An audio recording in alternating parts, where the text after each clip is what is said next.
আসসালামু আলাইকুম। আজকে হচ্ছে আমি পাতাকপি ভর্তা বানাবো, পাতাকপি দিয়ে মাছ ভর্তা। অনেকে আছে শাক দিয়ে হচ্ছে মাছ ভর্তা করে। ভাবলাম যে পাতাকপি দিয়ে ভর্তা করলে কেমন লাগবে। বিশ্বাস করেন, এটা অসাধারণ স্বাদ ছিল। আপনারা চাইলে এইভাবে করতে পারেন, যেহেতু পাতাকপির সিজনটা শেষ। প্রথমে আমি পাতাকপি কীরকম লবণ হলুদ দিয়ে সিদ্ধ করে নিচ্ছিলাম, এরপর একটা মাছকে হচ্ছে ভাজবো। এর মধ্যে মাছ ভাজছিলাম, এই জন্য হচ্ছে আবার মাছ দিয়েছি। একটু টমেটো নিয়েছিলাম, পেঁয়াজ, মরিচ আর কিছু বাটা মশলাও দিয়েছিলাম, যাতে হচ্ছে এর ফ্লেভারটা অন্যরকম না আসে। এরপর এটাকে কড়া করে ভেজে নিব একদম।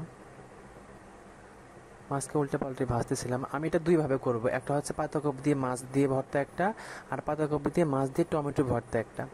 দুইটা এক্সপেরিমেন্ট করবো আসলে কোনটা বেশি ভালো লাগে। আসলে দুইটাই ভালো লাগছে।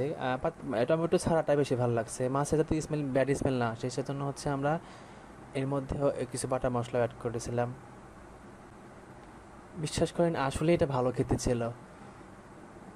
এখন এটাকে আমি অনেক বেশিক্ষণ হচ্ছে কড়া করে ভাজবো। টমেটোটা অল্প সময়ের মধ্যে হয়ে যাচ্ছিল, কিন্তু এটা হচ্ছিল না। এখন এটাকে ঢাকনা দিয়ে দিব কিছুক্ষণের জন্য। আচ্ছা, হলুদ দিতে ভুলে গিয়েছিলাম, হলুদ দিলাম একটু সহজের গুঁড়া। আমরা প্রত্যেকটা গুঁড়া প্রত্যেকটা মশলা একটু অ্যাড করে দিচ্ছিলাম, আর একটু পানি যাতে ভালোভাবে সিদ্ধ হয়ে যায়। অনেকে চাইলে হচ্ছে এটা লবণ হলুদ দিয়ে মাছটাকে হচ্ছে সিদ্ধ করে নিতে পারে, কিন্তু এইভাবে করে নিলে মাছে যদি কোনো স্মেল থাকে সেটা চলে যাবে। এই তো আমার প্রায় হয়ে গেছে। তো এটাকে বেটে নিলেই পাতাকপির সাথে বেটে নিলেই এটা হচ্ছে রেডি হয়ে যাবে। আচ্ছা, পরে তিনটে আস্ত রসুন অ্যাড করেছিলাম, কারণ রসুন অ্যাড করলে তো এটা ভালো স্মেল আসবে না। সো রসুনটা অ্যাড করেছিলাম। আর পেটির মাছ নিতে হবে, ওই রকম মাছ নিলে কিন্তু ওই কাঁটা থাকবে। এই পেটির মাছের কাঁটা পরে আমি আলাদা করে নিয়েছিলাম।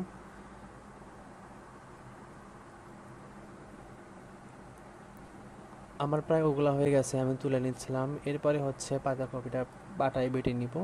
এই তো আমার প্রত্যেকটা ইনগ্রেডিয়েন্টস। পাতাকপি ছিল, পাতাকপি যেহেতু অনেক বেশি ছিল সেহেতু আমি এটাকে অর্ধেক করে নিয়েছিলাম, ফুল বাটবো না, কারণ অনেক বেশি ছিল এটা। পরে এভাবে বেটে নিচ্ছিলাম পাতাকপিটাকে। আমার প্রায় বাটা শেষ। আমাদের পাটা অনেক ধার কম, সো বাটতে একটু আমাদের কষ্টই হয়। আমার হাতে ঠোসকা পড়ে যায় আসলে বাটতে বাটতে। এরপর ওই মশলাটুকু হচ্ছে বাটবো। এরকম রসুন এরকম মশলা খাইতে কিন্তু অনেক বেশি মজা। এই মশলাটা আসলে অনেক মজা ছিল। একটা সুন্দর একটা স্মেল বের হইতেছিল আসলে বলার বাহিরে। যেহেতু ব্যাচেলার থাকি সেহেতু হচ্ছে প্রত্যেকটা আইটেম এক্সপেরিমেন্ট করে খেতে ভালোই লাগে, খারাপ লাগে না। দিন শেষে দেখা যায় যে এটা এটা অন্যরকম একটা মজা। ওই প্রত্যেক দিন মাছ গোস্ত খাইতে খাইতে আসলে ভালো লাগে না। আর আমরা বেশিরভাগই কী খাই, ব্রয়লার মাছ আর কি ডিম। গরু হয়তো বা সপ্তাহে একবার খাই। দেখা যায় যে ভিন্ন রকম আইটেম করলে আমাদের খাওয়া ভালো লাগে, বা আইটেমে একটু স্বাদও চলে আসে এক্সট্রা। কিন্তু অনেক সময়ের কাজ। এরপরে যে মাছটাকে হচ্ছে আমি কাটা ছাড়িয়ে ক্লিন করে নিয়েছিলাম, এই জন্য হচ্ছে পেটির মাছ নিয়েছিলাম। গাদার মাছ নিলে কিন্তু ওইটা হচ্ছে কাটা থাকে বেশি, এটা পরিষ্কার করতে অনেক ঝামেলা লাগে। এটাতে বড় বড় কাটা থাকে, দুই তিনটে কাটা বের করে দিলেই হচ্ছে হয়ে যায়। মাছটাকে কিন্তু আমি এমনি ম্যাশ করতে পারতাম, তারপরে আমি বেটে নিয়েছিলাম যাতে যদি কোনো ছোটো কাটাও থাকে বা কোনো আস্তে আস্তে থাকে, তাহলে একদম ফিনিশিং হয়ে যাবে। আমার প্রায় বাটা শেষ। এখন প্রত্যেকটা আইটেমকে আমি একসাথে মিক্সড করব।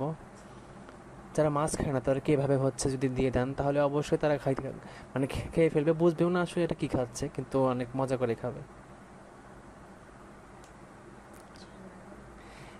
এরপরে হচ্ছে আমি কাঁচা পেঁয়াজ নিয়েছিলাম, এটা হচ্ছে মশলা। আমি পাতাকপি নিলাম আর টমেটো নিলাম একটা, এভাবে করার জন্য রাখলাম, আর একটা হচ্ছে টমেটো বাদে করার জন্য রাখলাম। দেখবো হচ্ছে কোনটা বেশি ভালো লাগে।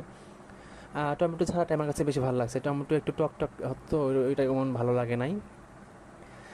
এটাতে হচ্ছে কাঁচা পেঁয়াজ এবং টমেটো, সরি, কাঁচা পেঁয়াজ আর হচ্ছে কি বলে সরিষা, এই সরিষা দুইটার একটা স্মেলের কম্বিনেশন মানে এত সুন্দর ছিল আসলে বলার বাহিরে। এটা দিয়ে আমরা হচ্ছে মানে যেটা বলি ইফতার পরে ভাত খাইছিলাম, অনেক মজা ছিল। আর এটা ছিল হচ্ছে টমেটো দিয়ে কাঁচা পেঁয়াজ দিয়ে হচ্ছে পাতাকপি দিয়ে মাছ ভর্তা। আসলে ইয়াম্মি স্বাদের, আসলে বলার বাহিরে। এভাবে কিন্তু ওই শাক দিয়ে ভর্তা করে খাওয়া যায়। আসসালামু আলাইকুম।